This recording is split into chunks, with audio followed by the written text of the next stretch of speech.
Right,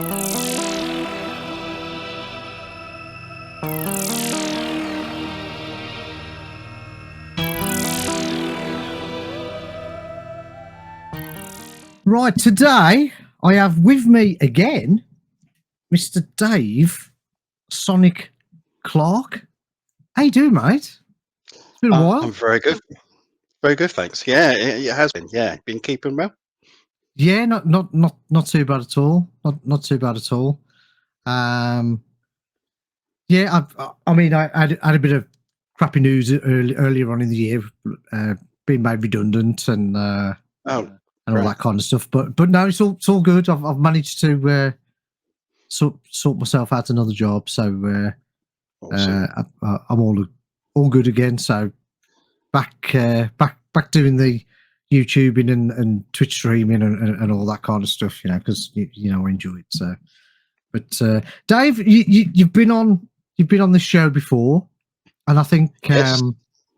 last time I think you was one of my very first guests, weren't you? Like, was it a couple of years ago? It's got to be 2 years ago now. Got to have been. I would.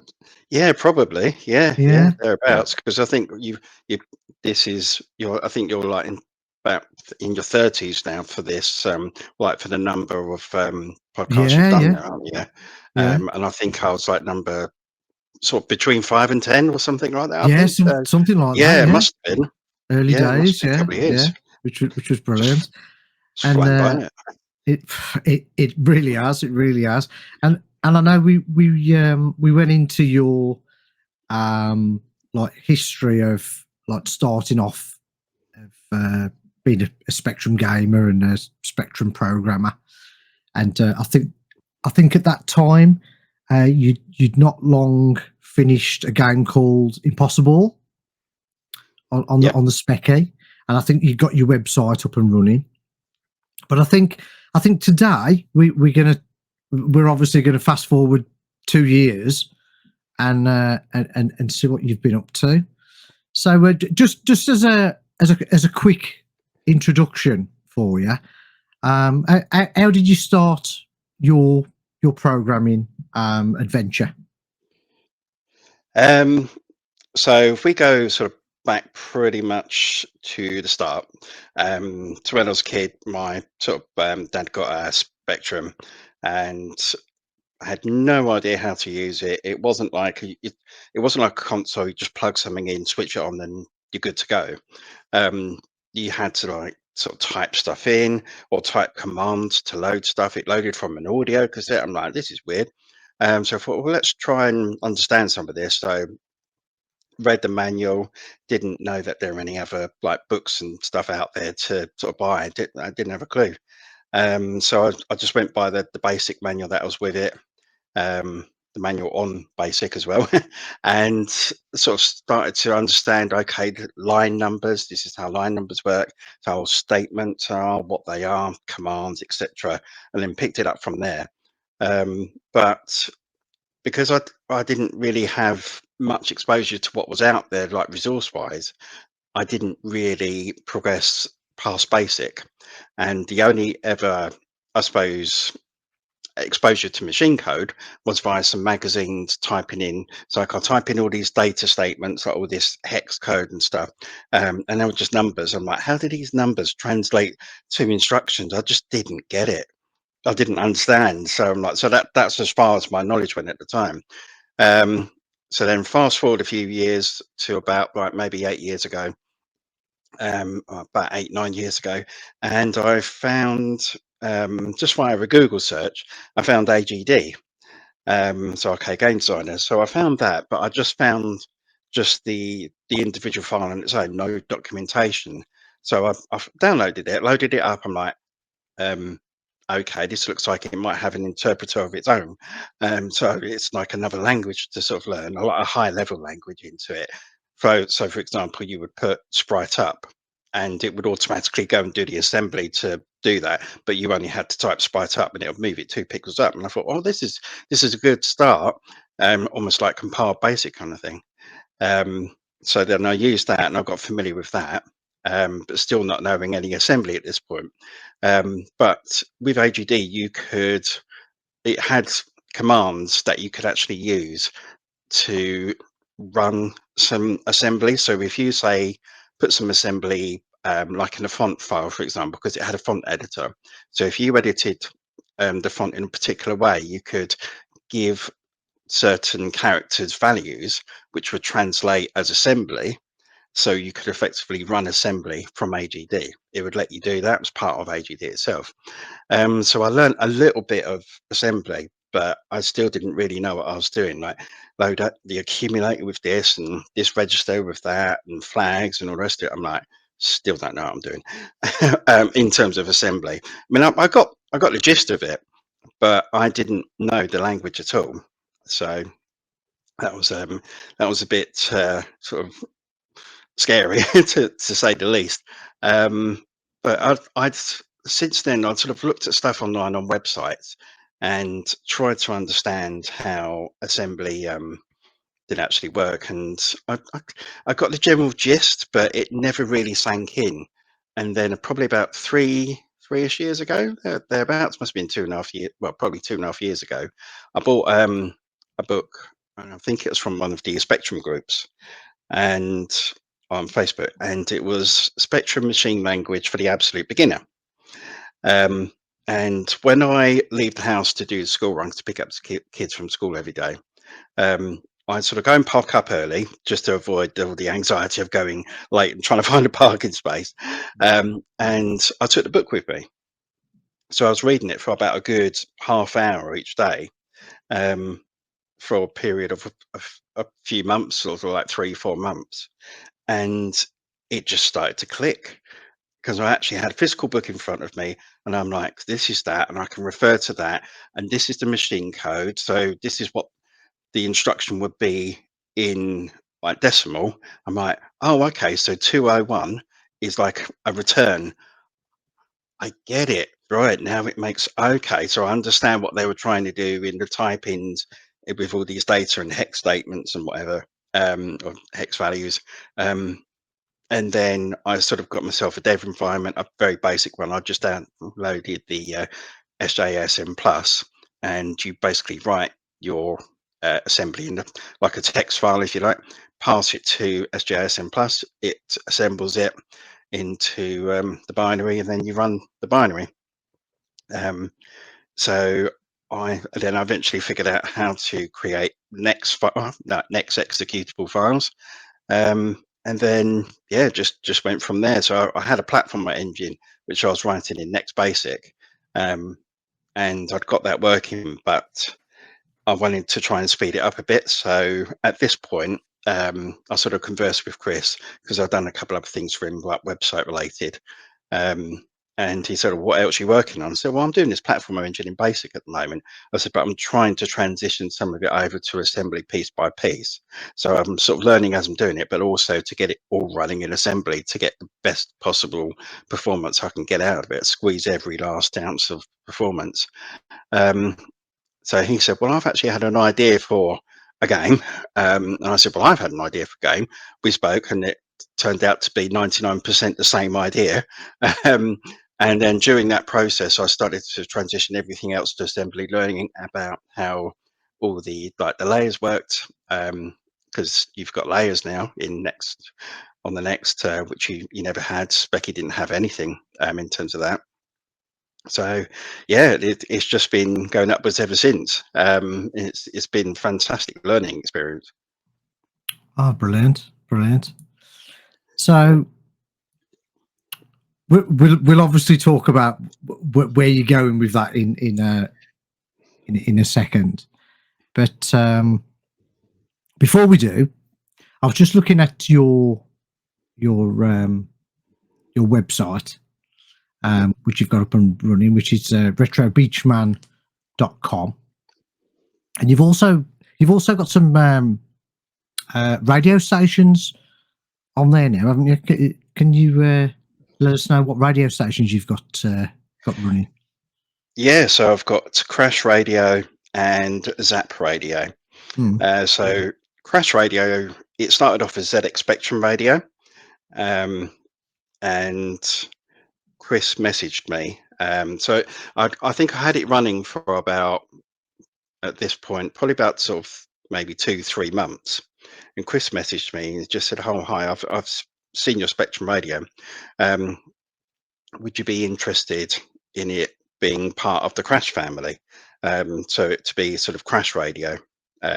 Is it basically just calling it Crash Radio, changing the banner on it because it just had the banner was just a blue background, white text in the font of the Spectrum, just saying ZX Spectrum Radio, and that was it. It was quite basic. So it's like if I send you some high res scans of the covers of some of the first issues of Crash, can you do something with them? So that's the result of what you see on Crash Radio now, sort of those sort of like put together kind of thing. Yeah, so that's how that came about, and that came about purely because I like listening to chiptune music, especially to like Yeah. when I'm coding, Mm. and it kind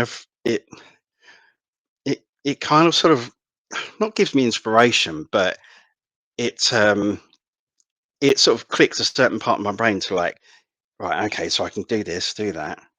It's almost like in a rhythm kind of thing. You sort of like doing it in rhythm kind of thing, if I've that got you. makes sense. Yeah, it does. Yeah. Um, yeah. So, and then I thought, well, I like listening to that. Let's put it out there. Maybe other people like listening to it too, and share Mm. that with people. Um, so Chris sort of announced it, sent out emails and what have you to everyone, and everyone was like, "Oh, this is great. This is good. You know, really, really good. Listen to Specky music now 24/7 because it's all automated and sound like that meerkat now. Also, all automated. Yeah. Um, can't do the accent. I was going to try it, but I thought no. um, and then a few people were commenting saying, "You've got Crash Radio, but what about Zap? Mm. Yeah. Would there be like a Zap radio kind of thing?" Um, so I messaged Chris and I said, "Look, a few people have said this." I said, "Yeah, would you be wanting that as well?" I said, "I'm happy to like run with it and stuff." Um, I said, "But what do you think?" He's like, "Yeah, go for it." So I did that. So I've now got Zap Radio playing Commodore 64 music 24/7 now. And I quite like the sound of the SID, to be honest. I didn't have a Commodore 64 growing up, but I don't think that should sort of be a reason for me not to run Zap, if you know what I mean. No. Because No. some people might have said something like, "Oh, well, you didn't have a Spectrum growing up, so why have you got a Commodore 64 radio station?" I was like, "Well, it's, I mean, it's like, it's exactly, it's like saying to Chris, well, you had a Spectrum growing up, so why have you got books and all these other things, on all these other systems and everything else?" So it just seemed a bizarre thing to hear. But I'm not sort of doing it for like any one up or praise or anything like that. I'm doing No. it because I enjoy it and I want Mm. to share my passion with people. I want to sort of not go, "Oh, look, Dave did that. Oh, look, it's Dave." It's like, "Oh, yeah, Dave made that, but oh, I enjoy that. I like that. I like listening to it." I'm not getting anything from it. I'm not getting any sort of financial rewards or anything. It's just purely um, passion, basically, and I love it. So, but I tinkered with radio stations. I mean, going right back now, when I was a kid, I used to like record stuff off the radio, and Mm. I'd sort of like do like a bit in between with the mic plugged in, um, and used to sort of like make up ads and all kind of things. And then when I got like into the Raspberry Pis when they first started coming out, because of course being Linux based and stuff, so that was something else to learn.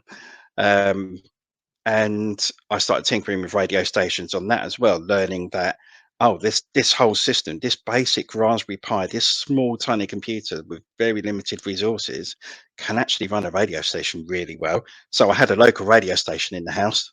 So we would just like I'd stick and it was chiptune music, but it's just like random chiptune music, not random, but like from multiple different systems. Um, so I just streamed that. So whenever I was in the house, I could just like hook into that and like via VLC, just via a stream link, and yeah, listen to it whenever I want, whatever I wanted, like my own personal radio station. Mm. So it kind of sort of, I guess, what Spectrum, no, what ZX Spectrum Radio was when it first started, and what Crash Radio is now, and Zap Radio, all kind of sort of stemmed from that, really.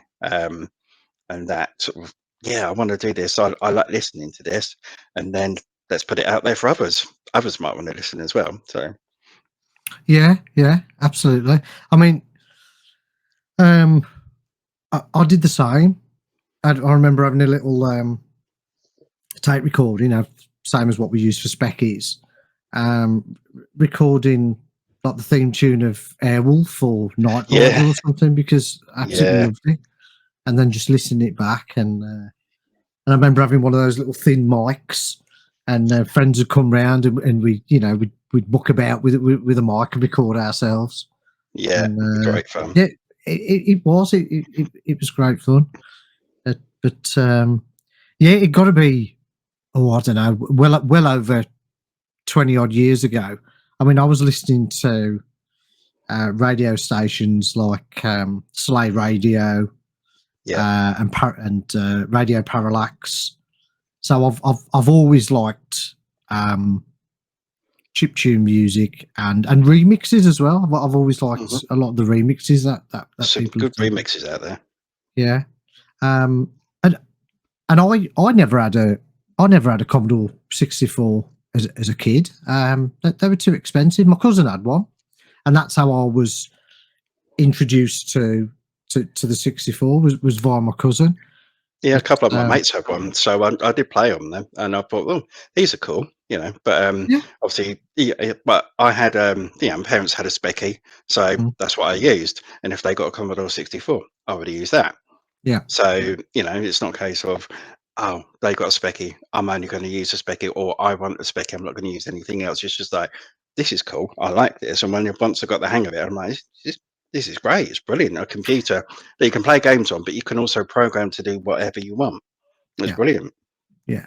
I mean the the camps that people divide themselves up into that's for the playground. That's kid stuff. I mean, Yeah, you should be able to appreciate all systems, all computers. yeah, Um, agree. I, I mean, I run a Spectrum Next channel, but I've always maintained that the SID chip is I just love the SID chip. Yeah, you And can't get those sounds anywhere else. no, and I'm a Unique. massive Amiga fan as well, as you know, especially Yep. music wise. But I appreciate AY music, and yeah, that's the way it should be. There's some absolute killer tunes out there. I mean, I've started to do. I did a series of three episodes. I think only two's come out now. Of just top Spectrum Next tunes, and Yeah, my opinion, whether it's yeah. AY or digital or whatever, because that caused some trouble, but that's another story. As it Oh, does, as it does. it's mad, isn't it? Yeah, Yeah, but yeah, I totally get where you're coming from there. Um, but yeah, love the radio stations, and obviously, you've always supported me as well. We've had uploading the podcasts onto Crush Radio for me, so I've always yeah. appreciated that. Always happy to, mate. Yeah, Yeah, that's pretty helps awesome. everyone out, doesn't it? So big Yeah, extra exposure. yeah, More than happy to, mate. yeah, awesome. But yeah, let's talk about the brand new demo that you did, World AY series. How did that come around? How did that start? So Paul and I sort of got together and we did the Zeus's demo. So that was the first sort of proper one we did, and that was written completely in Next Basic, because Yeah, at that time I didn't know the assembly sort of side of things. But originally I was posting a few visual demos in one of the Spectrum Next Basic groups. So I posted a few sort of like visual effects, I guess, if you like, that I'd been doing in Basic, just playing around with Next Basic, just to see what I could get it to do, what its limitations were, just playing with it. I'm just like, oh, yeah, guys, we can do this or we can do that, and also not just to sort of show what I've been able to do. And I've sort of said this before, like to people in groups and what have you, but to try and like inspire others, because they might see that and think, oh, that's actually cool. I wonder what else he can do. And then they come up with something, and then hopefully it spirals and we get a whole community doing stuff, you know. And I think a lot of this, especially Spectrum Next, is, I say especially Spectrum Next because I'm involved in Spectrum Next at the moment, but I guess it's sort of the case with like multiple communities, but it is very community based, and it's a lot of people supporting other people. There's none of this in certain aspects. There's none of it like, oh well, I'm doing this so you can't do that, or mine's better than yours, or anything like that. It's just a case of, oh cool, you've made this type of game, brilliant. I've made this type of game, oh excellent. And everyone supports each other. It's brilliant. But yeah, so I posted a few of these visual effects, and then Paul commented, and I hadn't ever met Paul before, spoken to him. He commented, and he's like, "Oh, you need some music to go with that." So I'm thinking, "Oh, demo maybe." I'm like, how many more effects can I do? I'm not sure, because I'd just start to learn the intricacies of the next features. And he messaged me, said, yeah, I'm happy to, if you want, I'll give you a track that I've done. I'll give you the next of the DAW file, and then you can play with it and just put effects to it, and yeah, just sort of see what you come up with, kind of thing. So it sort of stemmed from that really. And then he said, oh, um, maybe we can do some other demos as well, you know, and maybe some games, which is what we do, obviously what we've done and what we are going to continue to do as well. There's a few, I've used that word very loosely, a few, more than a few, lined up. So we've got loads of stuff in the pipeline, which is really nice. I'm loving that. Um, and he suggested, "Oh, why don't we do like a World AY series for music from, you know, either different eras or different parts of the world, or just a general collection that are not necessarily all related to one thing, kind of thing. Or sometimes we could theme it like themes from TV shows or films or whatever." So yeah, okay, we'll do World AY series Volume 1. We've got Volume 2 in the pipeline now. So that's currently being sort of worked on. It's more sort of coming up with the ideas of the visual effects, because Paul's got the tracks pretty much down. But you'll notice probably in the World AY series, it's not as full on as I'd say the Zeus's demo, because Zeus's was more sort of the effects and trying to sort of show what the Spectrum Next can do to, again, to inspire people. Yeah. Um, but the World AY series, it does have effects on there, but the main focus is the music. Mm. So we want it to be about that. So we've got visual effects, which are sort of like a nice to look at kind of thing while you're listening to the music. And there is a lot going on. You've got two independent checkerboard patterns at the sides. You've got two independent scrollers with different fonts each. You've got two different visual effects, one on the dashboard and one in the sky. You've got the stars scrolling kind of thing, but they're not so much that they're taken away from the music kind of thing. And you've got the volume meter, of course, as well.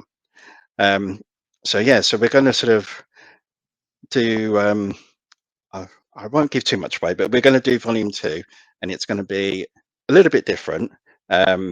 Hopefully, nice visually as well. But Paul's got some awesome tracks in the pipeline, so yeah, more to come, definitely. And when you say Paul, you mean Paul Hesso, don't you? Paul Hesso, yeah, that's it. Yeah, he's Sorry, a I'll just say fantastic Paul in my musician. mind, and I'm just Yeah, no, of course, yeah. I just wanted to get his name out there because he's a Oh, he's a yeah. fantastic musician. No, he deserved it. Really great with his music, and he's such a nice guy. Really is. He really is. He allowed me to use one of his tunes for one of my intros on my Twitch stream. He's awesome. Yeah, Nice. It's like anybody who supports me, I support them, and that's the way it is. I try and support, you know, everybody I can. But I do remember who supports me. I know Certainly what you don't mean, forget mate. that. Yeah. You know what I mean, where I'm going with that. Yes. So where can people find? I mean, I will put all these links in the description, but just to let people know, where can people find these demos of yours? So at the moment, they are. I know they're on David Saffier's Get It Okay. that he's got for the next. So you can download them via that. But you can also go to. So Paul and I have got our own website that I've set up now. Um, so we've sort of given ourselves a name that's like just by anything that's released by just us two. Oh, okay. So level48.co.uk. So 48 number 4 number 8 level48.co.uk. So it's got like links to our previous releases on there, stuff about O as well, because of course we're involved in that. It's not just us, but we put it on there because we're involved in it. So it's like a sort of update of what we're sort of doing really. But yeah, so any stuff will be on there. We've got our own Facebook group as well. Sort of page, not group, and that's just level 48 as well. Yeah, so we'll sort of post updates on there. Fantastic, fantastic. As I say, I'll put all those links in the description of this Cheers, mate. podcast as well, so Appreciate it. people can because you've also got your own website as well, haven't you? Your retro I have beach room. indeed. Yeah. Um, Trying to keep that up to date as much as possible. yeah, absolutely. Right, brilliant. Let's talk about the game that you've been working on, the brand new Spectrum Next game called O.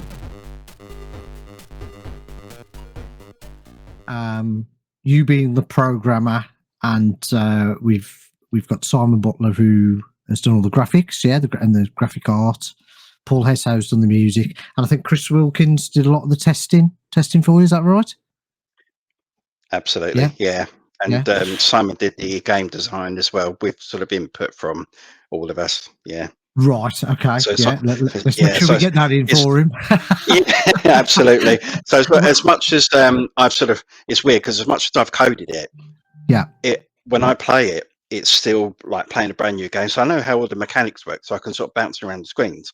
Mm, But it is still like playing a brand new game yeah. because That's I've not cool. designed it, even though I've coded it. It's weird, but yeah, Oh, it's still right. nice Okay. because I can still play it and enjoy it. So Yeah. So how did O start? What was the beginning? so the initial idea that Chris and I had, so I put an idea to him a few months prior, and then we spoke on the phone after I'd done so his virtual in his membership area on his Fusion Retro site. He's got the virtual bookshelf. Mm, So that was coded and hosted and is hosted by myself. So after we did that, he sort of said, "Oh, what have you got to go now?" And I said, "Oh, got a platformer sort of engine I'm working on." Um, and I said, I wanted to run an idea past you actually.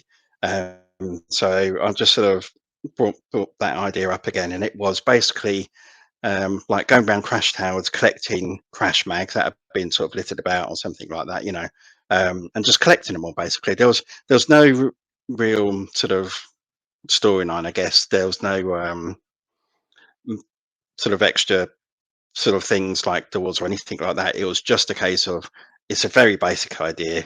This is what I had. And he said, well, it's funny you mentioned that. He said, because I had an idea of going around crash towers for a game and collecting like pages of a mag and putting them all together for a print run. So to try and get the magazine out on time kind of thing. Um, so that was odd that we sort of both had a very similar idea, yeah. completely independently. So we're like, oh, okay. And I said, well, I've got the engine in basic at the moment. I said, but I am trying to sort of transition to a bit to assembly to get it to work faster. So he's like, okay, well, he said, let's start up a group. Because I'd sort of shown him what I'd got so far. It was very sort of basic, but I had a sort of like a basic editor. I could easily put stuff in and just test it straight away directly on the Next itself. And he created sort of a chat, added Simon in. He's like, so I've sort of going to get Simon to do some graphics, if you like. So Simon's like, oh, what have we got so far? So well, we've got this, and I sort of showed the video. And it's like, well, I'll give you a basic sort of character with some animation, see what you can do with it, kind of thing. And it just sort of went from there, really. And we sort of eventually come up with the idea that you're going around collecting like the logos, the Crash logos, app logos, to all artifacts that have been kind of stolen, if you like. And the O alluded to being Oliver Frey. So in sort of like sort of homage to him. Mm. But we weren't quite sure sort of name wise sort of really what we should sort of go with. So we ended up coming up with just O, and that stuck. So yeah, we went with that, and I eventually transitioned everything I'd done over to assembly, learning a little bit about the Spectrum Next sort of hardware features as I went along as well, to get as much out of it as I possibly could. And it just went from there, really. Adding features in, adding rooms, adding the doors, keys, grates, everything. And Simon's like, oh, can we have stompers? I'm like, yeah, I'll give it a go. So I'm like, so you'll sort of say, can we have this? And I'll like go through the thought process, and I'll have a little flow chart in my head. I'm like, so we can do this, it could happen like that. And if I code this, and it'll do that. And yeah, so every sort of element pretty much went in like that. And then we had loads of rooms designed with all the values in. He'd sort of give me an image of a room, which I'd plug into my editor, and it would automatically convert the palette, tiles, tile map. So I literally just had to plug the image in and refresh a web page. Bang, it was done. So I made it nice. I tried to make it nice and easy. And then he gave me a separate image for each room, which showed where everything went, their movement path, etc., like where they'd go from, bottom screen to top. So yeah, so it just sort of went from there, really, and we just sort of added to it as we went on. Yeah. So you started off with a demo. Was that 2023, a Christmas demo? Was that the first O demo? I'm just looking at It was indeed, yes. Yeah, I'm just looking at your website now. So how much of the game has changed from that original demo? It changed quite vastly, because that one was using just the screen res, the standard layer 2 screen res of 256 by 192. And I then discovered you've got other sort of screen sizes that you can define for layer 2. So you've got 320 by 240, sorry, 256, and you've also got 640 by 256, so you can do like half pixels. So we went with 320 by 240 because I said to Simon, I said, I think I figured out how to get it full screen, basically. So Okay. let me have a play and I'll get back to you. And then we had 5 rooms at that point, so he adjusted the 5 rooms, and then yeah, so it just sort of changed a lot in terms of the screen size, how Retrobot jumps, his like jumping pattern, the jump arc kind of thing, that changed as well. So yeah, so it changed a lot for the better, definitely, Yeah. in terms of like how much we can fit. Yeah. So how long was it in development for? Oh, Probably looking around sort of somewhere between 18 and 24 months thereabouts, I'd say. okay. Yeah. Yeah. I suppose that's Quite a while.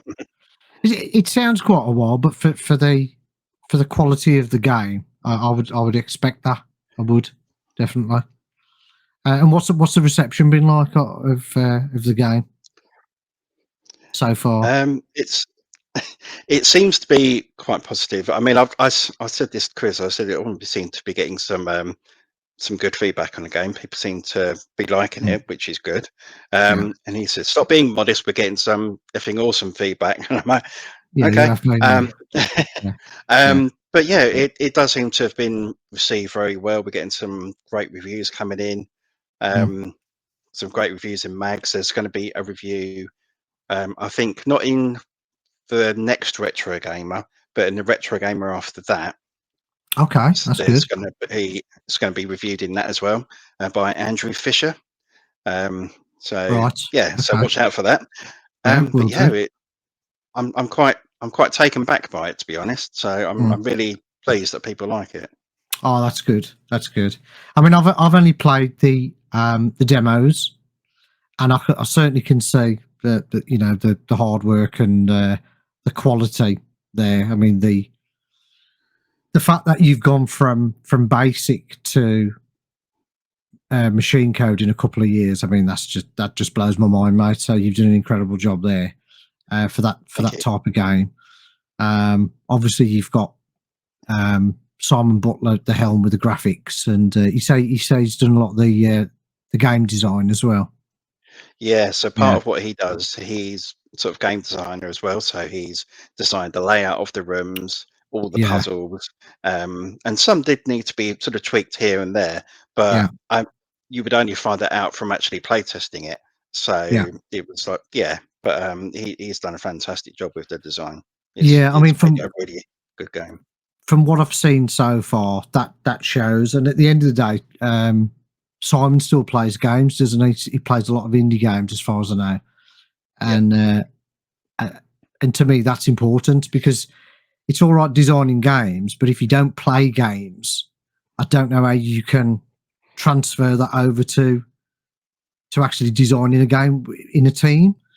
yeah, But I mean, at the end of the day, uh, Simon's he's been about a bit, hasn't he? Making yes, games, you know, graphics and whatever. So if he can't do it, I don't know who can't. And obviously Paul has. So the music's always important to me in games. yeah, Um, because you can have a good game, but if the music's annoying or not that good, yeah, you can turn it off. Hopefully, the programmer's put a turn on and off button in there. yeah. But yeah, the music's fantastic, and obviously Uh, Chris has done some Paul good got testing, some hasn't he? Paul got some great feedback on the music. Well, I mean, there's even for people saying, "Oh, normally what you said is normally if there was an option to, I'd turn the music off because I don't like music in these kind. Well, just in games, sometimes I like find it quite repetitive. But they said, Exactly that. I was actually really happy to listen to this. You know, so it's really catchy, really good, and especially when you get to the later level, especially the second area, it really Mm, sort of draws you in and it really sets the tone. So yeah. yeah, and it's Paul's first it's Paul's first game Oh um, wow. Okay. that's had his music in it, his first commercial like release. So and yeah, me as well for my sort of coding, but for him for his music, it's a huge thing for him. And to think he's such good because he does like a load of like Sid stuff as well. That's where he Yeah. sort of originally came from. But Mm. he's you know he was round speaking sort of growing up as well. But he yeah the music is second Well, to none. Mate. I think that's why I do love his AY stuff because you can almost you can almost hear his AY tunes almost being a Sid tune. Yeah, And especially the bass. Yeah, yes, hundred the way he percent. lays the bass up, it's just it's Yeah, amazing. yeah, yeah. So yeah, so looking forward to playing the game myself. I mean, as you know, and I've said before, I'm not a massive platformer fan, That's all right. but there are platform games out there I do enjoy because I think I like a gun. You know what I mean? That's what it is. I like the run and gun games, and they're classed as We platformers. we But did toy with the idea of Retrobot having a gun. It was very briefly visited, mm, um, but who knows? who knows with a Retrobot may make a sequel? Who knows? well. You never know. There might be O2, Yeah. not to be confused with the old mobile network Oh, too. Oh, yeah. You got to be careful or there, the haven't you? O2 Arena. Yeah, you definitely got to be careful. So as the I mean, it seems pretty obvious to me, but is the O name, is that a tribute to Ollie? Yes, Yeah, yes, it yeah, is. Yeah, yeah, yeah, yeah. definitely. I That's mean, nice. That's a that's nice. why. Yeah, that's why sort of Simon did like the portraits in the first screen that you're on, as like homage to Ollie. So if you look, so on the first screen, so you'll see this in the demo as well. The first Okay. screen that you land on, you've got three portraits. So you've got um, Roger, Ollie, and then Clive on there. So Ah, okay. Right. Oh, that's a nice little tribute, isn't it? I like that. That's cool. yeah, nice touch from him there. It is. It is. It is. Okay then, Dave. New stuff. What is? Is there anything that you can gi- give us for anything that's come? I know. I know that you're not going to be able to say too much, but any new demos or games that you might be working on in the future that'd be cool. Any little snippets. Yes. So Paul and I are doing another music demo. Awesome. So I'm all for that's in demos. the I love the pipeline. demo scene. So yeah, yeah. I love it because I love tinkering. That's pretty much all of my background, just tinkering, just playing Mm. about with stuff. Oh, what can I get it to do? What happens if I do this? What will that look like and stuff? Um, so it's kind of sort of perfect for the demos, really. So we've got another one of those coming up. Cool. Can't give a definite time frame, but that's sort of more. I say background stuff, not like it's not important, but as in other stuff will take sort of precedence as and when. But the demo is still very much in development, so there's that to look forward to. I'm going to be working on something, or am working on something, um, with someone else in the industry as well, um, who was in it sort of back in the day. Um, can't say too much on that at the moment because we're Cool. still sort of getting things finalised, but there's that to look forward to, even though you don't know anything about it. Let's see. So Paul and I have got a couple of ideas as well that we're sort of thinking of working on. So we've got some initial ideas for that. Um, I am going to be doing at some point a next version of Impossible, Ah, but I was going to ask you I about that. Yeah. yes, but I haven't decided if it's going to be like an enhanced version of Impossible or a new adventure. And I think it might be a new adventure, to be honest, rather than sort of To just support. taking the Yeah. previous one. Yeah. And I mean, I could take the sort of previous one and maybe expand on it kind of thing. Um, but I think it might be nice to have a new one as well, like a new adventure to sort of play rather than familiarity with the old one and just a few extra rooms. Although I'm not ruling that out completely. So we'll see.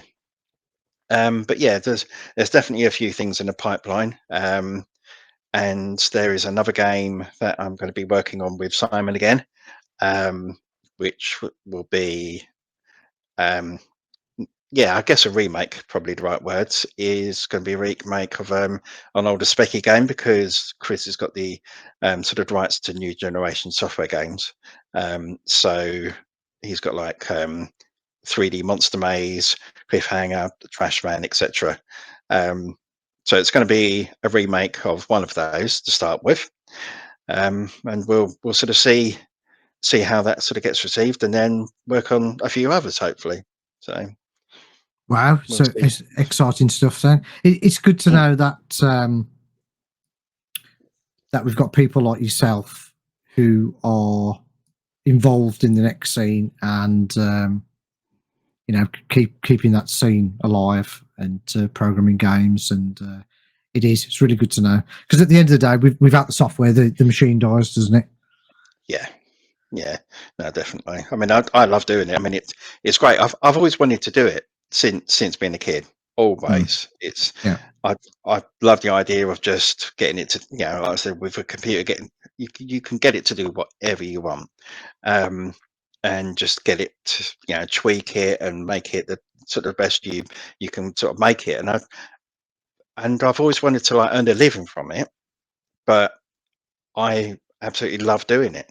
Yeah. So to earn a living from it, and yeah, even if it's just like a few extra sort of quid in the bank from what we're doing at the moment, just to like, oh, a nice sort of day out, or put towards a holiday, or I would need some, some new shutters for the boys' bedrooms, or whatever, just sort of things like that that we can sort of do. It's while also doing my passion. It's amazing, mate. Love it.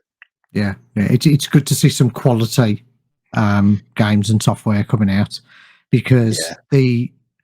the kind of games that I'm seeing now from the legacy spec are absolutely mind blowing. There's like that 3D one, wasn't it? When it sort of Oh, like went round. Cubics, that's incredible. Yeah, that's Yeah, amazing.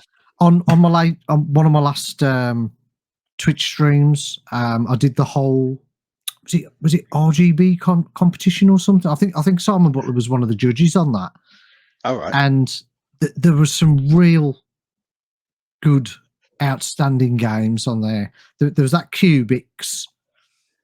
There was a car game which was pretty good, and there was two puzzle games as well. One reminded me of Clacks for some reason.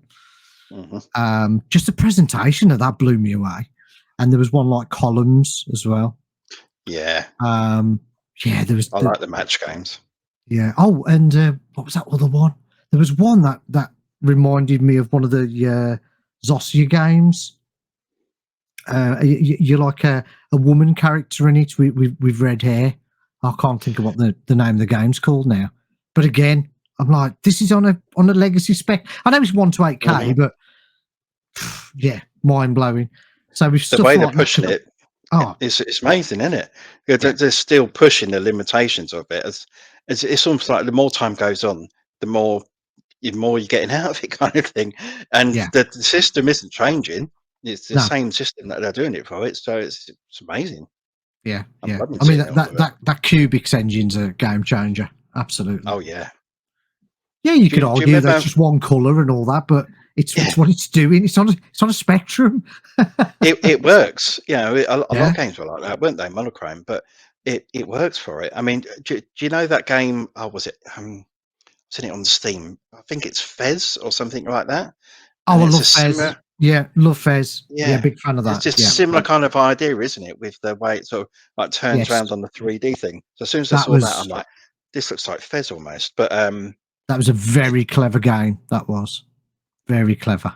Yeah. Fez had it was one of the first games that I played that they put, it was before, because QR codes are everywhere now, but Fez was one of the first games I remember playing that showed you a QR code, and you'd be like, "Oh, what's that?" And you'd scan it, and it'd take you off somewhere on a website, and it'd give you hints and stuff to the all game. right, And I thought that was so clever to be able to have the to do QR that. code's And actually in the game. yeah, yeah, That's a clever idea. That, yeah, yeah. it was really cool. So it took you off onto your PC or whatever, Hmm. to give you. I can't remember what it did, but I know it was tied to the game, and it was. I don't know if it was to complete a certain puzzle or it was part of the story. It was just really good. It was a Got you. real clever idea, and that was back. I mean, how many years was when did Fez come out? Was it about 10 years ago or something? It's got to have been. Gotta be, yeah, Yeah, yeah, thereabouts. yeah. So clever, but again, the music in that, yeah, it made the game all retro style, and it's fantastic. But Yeah. Dave, it's been brilliant having you on again, mate, and No, telling thank you us for having me. telling us about and all the other things that you're working on, and your radio stations, and etc. So all the links and everything will be in the description. Cheers.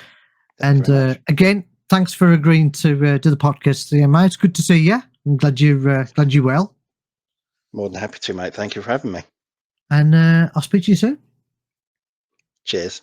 Ta-ra. Bye.